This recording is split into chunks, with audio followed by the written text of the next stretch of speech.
পরিবর্তন যদি আমরা না হই, আমরা এমন একটা রাসূলুল্লাহর আশিক, আমি আবুল কালাম ভুলভাল বলছি না, শুনেন আমি আপনাদের চ্যালেঞ্জ করে বলে যাচ্ছি, নবীর আশিক হন।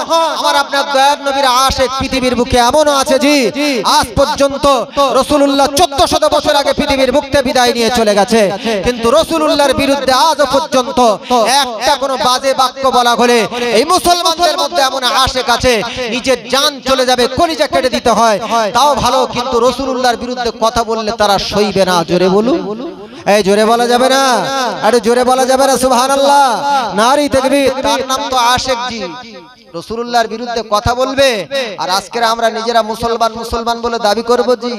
কয়েকদিন আগে দুঃখের বিষয় কি জানেন, সেই রাসূলুল্লাহর আশিক, রাসূলুল্লাহর মহব্বত করনে ওয়ালা আজকে আমরা নিজেরা কতটা হতে পেরেছি বলতে বড় কষ্ট লাগে জি, খুবই দুঃখ লাগে। আজকের মুসলমানের জওয়ান যুবক ছেলেপুলেরা রাস্তাঘাটে দেখবেন এমন ভাবে চলাফেরা করে বোঝা যায় না। একটা ছোট্ট তথ্য বলি জি, আচ্ছা আমরা সবাই মারা যাব এটা তো সবাই জানি, একটু কথা বলেন, আমার প্রতি খারাপ ভাববেন না জি, আমরা সবাই মারা যাব তো, কেউ বেঁচে থাকবো দুনিয়ার বুকে? কথা বলেন, সবাই দুনিয়া ছেড়ে আমরা বিদায় নিয়ে চলে যাব। আল্লাহর রাস্তায় আমাকে ক্ষমা করবেন জি। আমি আপনাদেরকে বলি, আচ্ছা বলুন, মারা যাবার পরে আমাদেরকে দাফন কাফন হবে? এ বাবা, দাফন কাফন হবে তো, জানাজার নামাজ হবে, তারপরে কবরেতে শায়িত করে দেয়া হবে। হাদিস শরীফের মধ্যে এসেছে, ইযা উকবিরাল মাইয়াতু ফাআতাহু মালাকানি আসওয়াদানি আযরাকানি ক্বালু লিআহাদিহিমাল মুনকার ওয়া লিআখিরিহিমান নাকির। আল্লাহ রাসূল আল্লাহর হাবিব জানাচ্ছেন, দুনিয়ার বুকে যখন কোনো ব্যক্তি মানুষ মারা যায়, মারা যাবার পরে যখন তাকে কবরস্থিত করা হয়, হাদিসের ব্যাখ্যার মধ্যে এসেছে 40টা কদম হাঁটতে যতটুকু সময় লাগে, তারপরে তার কবরের ভিতরে মুনকার নাকির নামক দুজন ফেরেশতা প্রবেশ করবে। আচ্ছা বলুন, আজকে আমরা রাসূলুল্লাহর আশিক হয়েছি বটে, কিন্তু রাসূলুল্লাহর মহব্বত একটু যে দাড়ি রাখবো সে আমাদের লজ্জা লাগে। খারাপ ভাবেন না জি, রাসূলুল্লাহ বলেছেন কসুস শারিব ওয়া ইফাউল লাহিয়া, তোমরা গোঁফকে খাটো করো আর দাড়িকে বড় করো। আচ্ছা আমার বলার উদ্দেশ্য অন্য জি, আমার বলার উদ্দেশ্য হলো আজকে যারা আমরা মুসলমানের ছেলেরা জওয়ান যুবক অবস্থায় যারা বিদায় নিয়ে চলে যাচ্ছি, আচ্ছা বলুন, দাড়ি যদি না থাকা অবস্থায় যদি এরকম কবরে দাফন কাফন করা হয়, প্রথমে মুনকার নাকির এসে একটু ঘাবড়ে যাবে না যে মালটা মোল্লার বাচ্চা না অন্য বাচ্চা কিনা, একটু সন্দেহ হবে না? যদিও অন্য বাচ্চার অন্যদেরকে কবর দেওয়া হয় না, জাস্ট আমি আপনাদেরকে উদাহরণ দিয়ে বলছি জি, খারাপ ভাববেন না জি। এটা নবীর সুন্নাত পর্যন্ত নি। এই কয়েক বছর আগে, এই যে 2021 সালের কথা বলছি, আমাদের এখানে যখন বিধানসভার ভোট হয়, আমাদের দেশের প্রধানমন্ত্রী দেখবেন নরেন্দ্র দামোদর মোদী এত বড় দাড়ি রেখেছিল, রবীন্দ্রনাথ ঠাকুর ফেল হয়ে গেল। এই ভুল বলছি না ঠিক বলছি জি, এই যাদের মনে আছে কি জানি না জি। আজকের অন্যান্য জাতির মানুষেরা দাড়ি রাখে, মুসলমানের ছেলেরা দাড়ি রাখতে আজ লজ্জাবোধ করে জি, বলতে বড় কষ্ট লাগে জি, খুবই দুঃখ লাগে জি। বিসমিল্লাহ ওয়া আলা মিল্লাতি রাসূলিল্লাহ বলে কবরেতে আপনাকে শায়িত করা হচ্ছে, তাহলে বিসমিল্লাহ মানে আল্লাহর নামে, ওয়া আলা মিল্লাতি রাসূলিল্লাহ, রাসূলুল্লাহর মিল্লাতের উপরে তোমাকে শায়িত করা হলো, অথচ মালটা দাড়ি। বলতে বড় কষ্ট লাগে জি, আমার মনে হয় মুনকার নাকির এসে থতমত খেয়ে যাবে জি। পরিবর্তন যদি আমরা না হই, আমরা এমন একটা রাসূলুল্লাহর আশিক, আমি আবুল কালাম ভুলভাল বলছি না, শুনেন আমি আপনাদের চ্যালেঞ্জ করে বলে যাচ্ছি, দুনিয়ার বুকে প্রত্যেকটি নবী তারা আল্লাহর আশিক। কার আশিক? এই কথা বলেন না কেন? কার আশিক? আল্লাহর আশিক। আমরা নিজেরাও তো আল্লাহর আশিক নাকি? এই কথা বলেন না কেন? আমরা আল্লাহর আশিক তো। আশিক কাকে বলা হয়? যে প্রেমিক তার নাম আশিক, আর যাকে ভালোবাসা হয় তার নাম মাআশুক। ভালো করে শোনেন, তার নাম কি? মাআশুক। আল্লাহ বলছে এমন একটা নবীর শানে এই মজলিস, আল্লাহ বলছে নবী মুহাম্মদুর রাসূলুল্লাহ সাল্লাল্লাহু আলাইহি ওয়াসাল্লামকে আমি আল্লাহ নবী মুহাম্মাদের আশিক। জোরে বলেন, হ্যাঁ জোরে হবে না?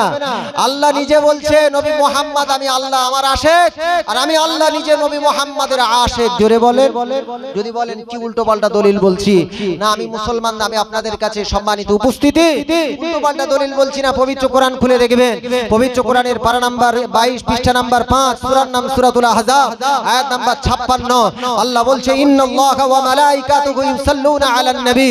আল্লাহ বলছে শুধু আমি নবী, আমি আল্লাহ একা নয়, আমার মালাইকা ফেরেশতারাও ইউসাল্লুনা আলান নবী। ইউসাল্লুনা আরবি ডিকশনারি খুলে দেখবেন, ইউসাল্লুনাটা হলো ইসবাত ফেলে মুজারে মারুফের সিগা, অর্থাৎ বর্তমানে কাজটি করছে এবং ভবিষ্যতেও করবে। ইউসাল্লুনা আলান নবী, আল্লাহ বলছে আমি আল্লাহ এবং আমার ফেরেশতারা তারা নবীর শানে শানে বর্তমানে দরুদ পড়ছে এবং ভবিষ্যতেও পড়বে। জোরে বলুন, এই জোরে হবে না সুবহানাল্লাহ? নারী তাকবীর, নারী তাকবীর। তাহলে একটু সম্মানিত উপস্থিতি, নবীর আশিক আমরা আজকে হতে পেরেছি। এই অনেক মানুষ আছে দেখবেন বেদবেড়ে থেকে ওঠে, ট্রেনে যায় কলকাতায় 6টা 20 ট্রেনে, 6টা 10-এর ট্রেন, সম্ভবত ঘুটিয়ারিতে 6টা 13টা, তার মানে বেদবেড়ে ওটা 6টা 10 হবে কি 7টা 5-এ আর একটা ট্রেন আছে। সকালবেলা দেখবেন এই যেখানে 3 জন 3.5 জন করে বসার জায়গা, খারাপ ভাববেন না জি, 3.5 জন করে বসার জায়গা 4 জন করে ঠেলে ঠুলে বসে, বসে না? এই কথা বলেন, ট্রেনে আপনারা ওঠেন না? বসে জি। সকালবেলা দেখবেন সামনে ওখানে সামনে 4 জন 8 জন করে দাঁড়িয়েছে, এ দাঁড়ায় না জি? কথা বলে 4 জন করে 8 জন দাঁড়িয়েছে, ওর ভিতরে জায়গা হয় না। কিছু ইয়াং জেনারেশন, খারাপ ভাববেন না, ইয়াং জেনারেশন দেখবেন ওর ভিতরে তাস বার করে ওর ভিতরেও মোটামুটি হাত পিছছে, দাঁড়ানোর জায়গা নেই। আবার কিছু যুবক ছেলে আছে দেখবেন ওর ভিতরে মোবাইল বার করে বলছে এই সামনে শনিবার দিন কিন্তু সন্ধ্যাবেলা কিন্তু খাওয়া দাওয়া হবে, ওর ভিতরে মোবাইলে কলকাতা যাওয়ার সময় কলকাতা ফেরার সময় দাঁড়ানোর জায়গা নেই, মোবাইলে বার করে লুডু খেলছে। এই মাল আসে না? এরকম আসে না জি? কথা বলেন জি। গ্রামগঞ্জে আজ দোকানে বসে বসে, চার দোকানে বসে বসে হচ্ছে। আপনাদের এলাকায় এরকম মাল আছে কি জানি না, তবে শরীরের ভিতর ভূত সব জায়গায় কম বেশি ঢুকে গেছে জি, খারাপ ভাববেন না জি। দোকানে বসে কোনো কাজ নাই, রসুলের আদর্শ একটু পড়বো, আজকে নবীর মহাব্বতে একটু অন্তত রসুলুল্লাহর অনেক জীবনী বার হয়েছে সেগুলো পড়বো, সেগুলো নেই। বছরে একটা নবী দিবস দেবো, সেখানে একটু বসবো, মনে হয় আল্লাহ নাজাত দেবে। এরকম চিন্তা ভাবনা করলে তাহলে শরীয়তে নামাজ রোজা এগুলো কোনো প্রয়োজন থাকতো জি? কত বলেন জি? নবীর আশিক হন, আমার আপনার দয়ার নবীর আশিক পৃথিবীর বুকে এমনও আছে জি, আজ পর্যন্ত রাসূলুল্লাহ 1400 বছর আগে পৃথিবীর বুক থেকে বিদায় নিয়ে চলে গেছে, কিন্তু রাসূলুল্লাহর বিরুদ্ধে আজও পর্যন্ত একটা কোনো বাজে বাক্য বলা হলে এই মুসলমানদের মধ্যে এমন আশিক আছে নিজের জান চলে যাবে, কলিজা কেটে দিতে হয়, তাও ভালো, কিন্তু রাসূলুল্লাহর বিরুদ্ধে কথা বললে তারা সইবে না। জোরে বলুন, এই জোরে বলা যাবে না, আরে জোরে বলা যাবে না সুবহানাল্লাহ? নারী তাকবীর, তার নাম তো আশিক জি, রাসূলুল্লাহর বিরুদ্ধে কথা বলবে। আর আজকে আমরা নিজেরা মুসলমান বলে দাবি করব জি। কয়েকদিন আগে ফ্রান্সে রাসূলুল্লাহর বিরুদ্ধে কার্টুন তৈরি করা হলো জি। এই বাবা, কার্টুন তৈরি করা হয়নি জি, দা ইগনোরেন্স অফ মুসলমানদের বিরুদ্ধে একটা বই তৈরি করা হয়েছিল।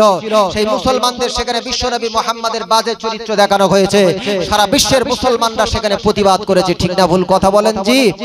আজকে আমরা মুসলমান, সেই রাসূলুল্লাহর আদর্শ যদি নিজেদের মধ্যে আমরা যদি প্রতিষ্ঠিত করতে চাই, আমি আপনাদের কাছে একটা ছোট্ট করে তথ্য বলি শুনেন। রাসূল সাল্লাল্লাহু আলাইহি ওয়াসাল্লামের একটা রাসূলুল্লাহ সাল্লাল্লাহু আলাইহি সাল্লামের জীবনে ভালো করে শুনেন, ইসলাম প্রতিষ্ঠিত হবার পরে মদিনার বুকে দ্বিতীয় নাম্বার যে যুদ্ধ হয়েছিল, এই যুদ্ধটির নাম হলো ওহদের যুদ্ধ। এই ওহদের যুদ্ধতে আল্লাহর রাসূল আল্লাহর হাবিব সাল্লাল্লাহু আলাইহি ওয়াসাল্লাম ওহদের যুদ্ধতে কয়েকজন সাহাবী তারা শাহাদাত বরণ করেছিলেন। 70 জন সাহাবী। কতজন? কথা বলেন, 70 জন সাহাবী। এই যুদ্ধ হয়েছিল 625 সালে, মনে রাখবে।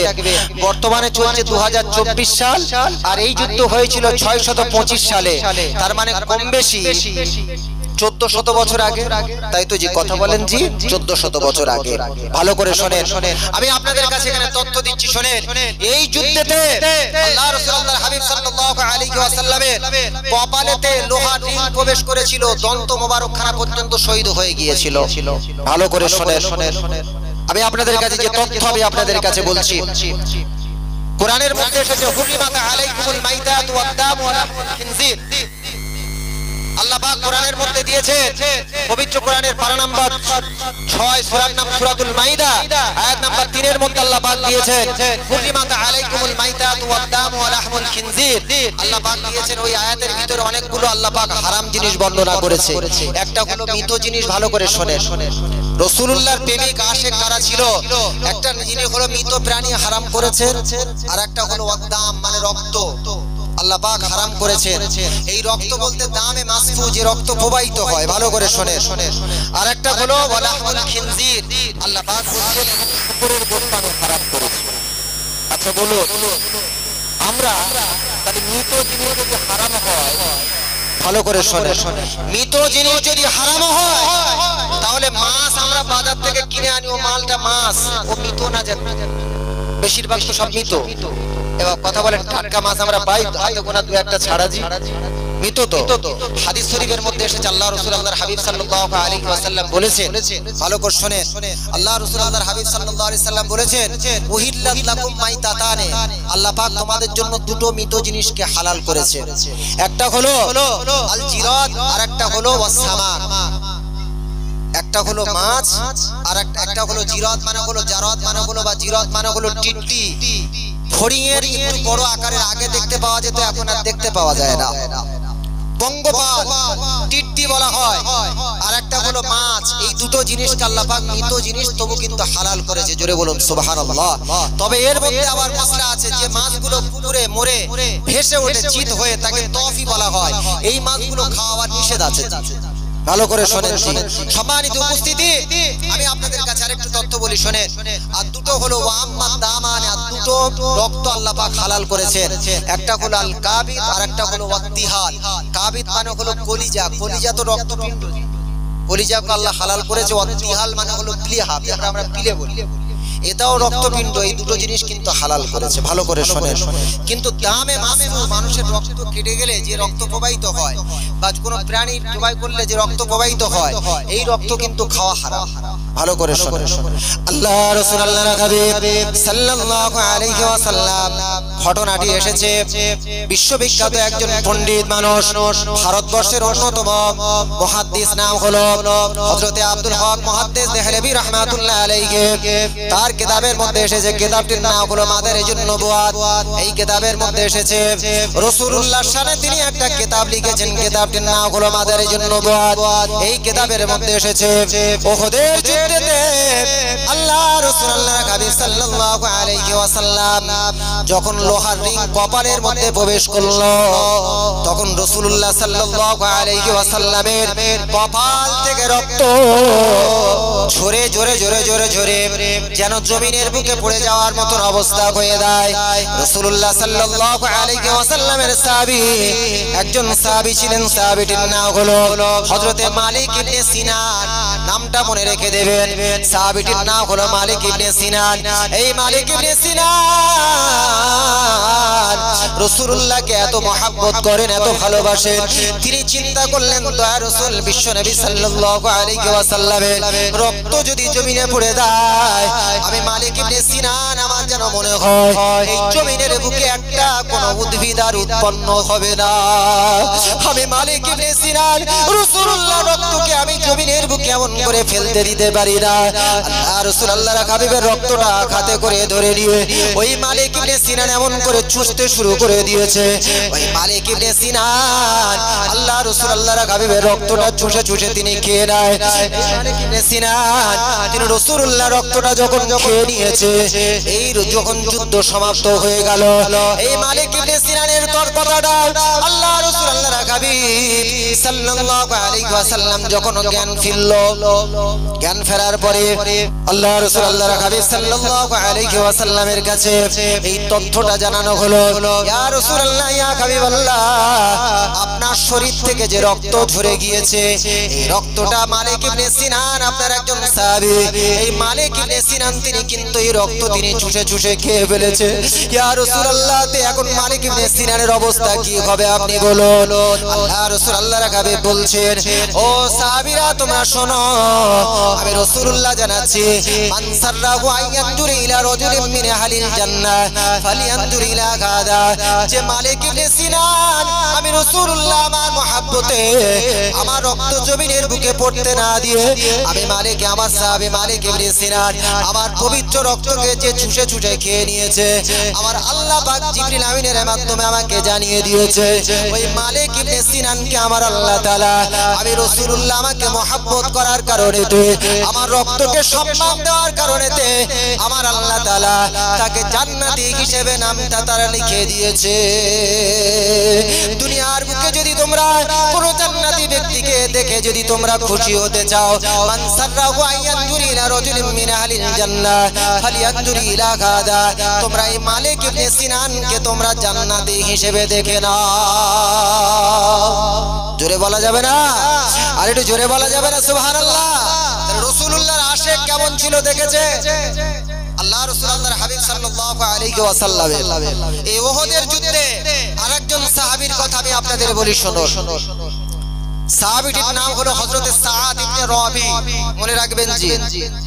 হাদিসটি মুস্তাদরাকে হাকিম বলে একটি হাদিসের কিতাব আছে এবং সুনানে বাইহাকি এই কিতাবের মধ্যে এসেছে এবং আর রাহিকুল মাকতুম বলে একটা কিতাব আল্লামা সফিউর রহমান মুবারকপুরি রাহমাতুল্লাহ আলাইহি তিনি লিখেছেন রাসূলুল্লাহ সাল্লাল্লাহু আলাইহি ওয়াসাল্লামের সিরাতের উপর একটি কিতাব রাহিকুল মাকতুম, এই কিতাবের মধ্যে ঘটনাটি পাবেন। মুস্তাদরাকে হাকিমের মধ্যে হাদিসটি এসেছে। রাসূলুল্লাহ সাহাবীটির নাম হলো সাআদ ইবনে রবি, মনে রাখবেন জি। রাসূলুল্লাহর আশিক কেমন ছিল, রাসূলুল্লাহকে ভালোবেসে রাসূলুল্লাহকে মহব্বত যারা করেছে, রাসূলুল্লাহর ডাকে যারা সাড়া দিয়ে যারা ইহুদের যুদ্ধে অংশগ্রহণ করেছিল, আল্লাহ তাদের দুনিয়ার বুকে থাকা অবস্থায় কি প্রতিফল দিয়েছেন আমি আপনাদের কাছে সেই তথ্য পেশ করছি জি। রাসূলুল্লাহর আরেকজন সাহাবী ছিলেন, সাহাবীটির নাম হলো হযরত যায়েদ ইবনে সাবিত রাদিয়াল্লাহু তাআলা আনহু। ভালো করে শুনবেন, এই যায়েদ ইবনে সাবিত রাদিয়াল্লাহু তাআলা রাসূলুল্লাহর একজন বিখ্যাত সাহাবী ছিলেন। এই যায়েদ ইবনে সাবিত রাদিয়াল্লাহু তাআলা আনহুকে আল্লাহ রাসূল আল্লাহর হাবিব যখন উহুদের যুদ্ধ সমাপ্ত হয়ে গিয়েছে, এই উহুদের যুদ্ধ সমাপ্ত হয়ে যাবার পরে আল্লাহ রাসূল আল্লাহর হাবিব বলছেন, ওগো যায়েদ ইবনে সাবিত তুমি শোনো, তুমি যাও এই যারা আজকের এই উহুদের যুদ্ধেতে যে 70 জন সাহাবী ইন্তেকাল করেছে, শাহাদাত বরণ করেছে, এদের মধ্যে একজন ব্যক্তি হলো সাআদ ইবনে রবিকে খুঁজে পাওয়া যাচ্ছে না।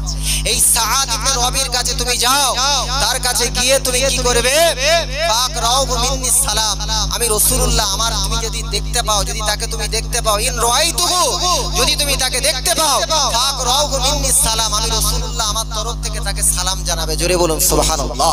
শুধু তাই নয়, এবং তুমি জিজ্ঞাসা করবে কাইফা তাজিদু, তুমি এখন কেমন অবস্থা আছো এটা জিজ্ঞাসা করবে। ফাকুল লাকা, এবং তুমি তাকে জিজ্ঞাসা করে বলবে ইয়াকুলু লাকা রাসূলুল্লাহ সাল্লাল্লাহু আলাইহি ওয়াসাল্লাম, রাসূল সাল্লাল্লাহু আলাইহি ওয়াসাল্লাম জানতে চেয়েছে তুমি এখন কাইফা তাজিদু, তুমি এখন কি অনুভব করছো, এটা তোমাকে যে তোমার কাছে রাসূলুল্লাহ জানতে চেয়েছে। আল্লাহ রাসূল আল্লাহর হাবিবের সাহাবা হযরতে যায়েদ ইবনে সাবিত রাদিয়াল্লাহু তাআলা আনহু বর্ণনা করেন, এই উহুদের যুদ্ধ যখন সমাপ্ত হয়ে গেল, রাসূলুল্লাহ সাল্লাল্লাহু আলাইহি ওয়াসাল্লামের সাহাবীরা 70 জন মতন তারা শাহাদাত বরণ করেছে।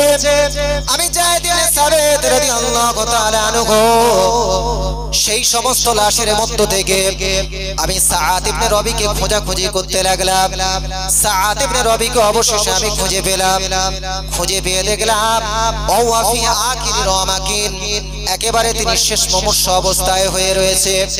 অবিহি 70 দরবাতান, হাদিসের ইবারত আমি আপনাদের বলছি, অবিহি 70 দরবাতান, এই সাআদ ইবনে রবির শরীরের ভিতরে 70টা এমন করে তীরের আঘাত, এমন করে বর্ষার আঘাত, এমন করে তীর এবং বর্ষার আঘাত রয়েছে।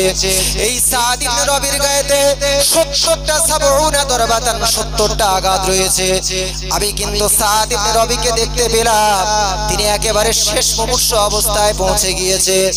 আমি সাআদ ইবনে রবিকে দেখতে পেয়ে বললাম, ও কুলতু ইয়া সাআদ, আমি সাআদ যায়েদ ইবনে সাবিত, আমি সাআদকে জিজ্ঞাসা করলাম, ইয়া সাআদ, ওগো সাআদ তুমি শোনো শোনো শোনো, আল্লাহ রাসূল ইন্না রাসূলুল্লাহ সাল্লাল্লাহু আলাইহি ওয়াসাল্লাম ফাকরা আসসালাম, আল্লাহ রাসূল আল্লাহর হাবিব সাল্লাল্লাহু আলাইহি ওয়াসাল্লাম তোমাকে সালাম জানিয়েছে।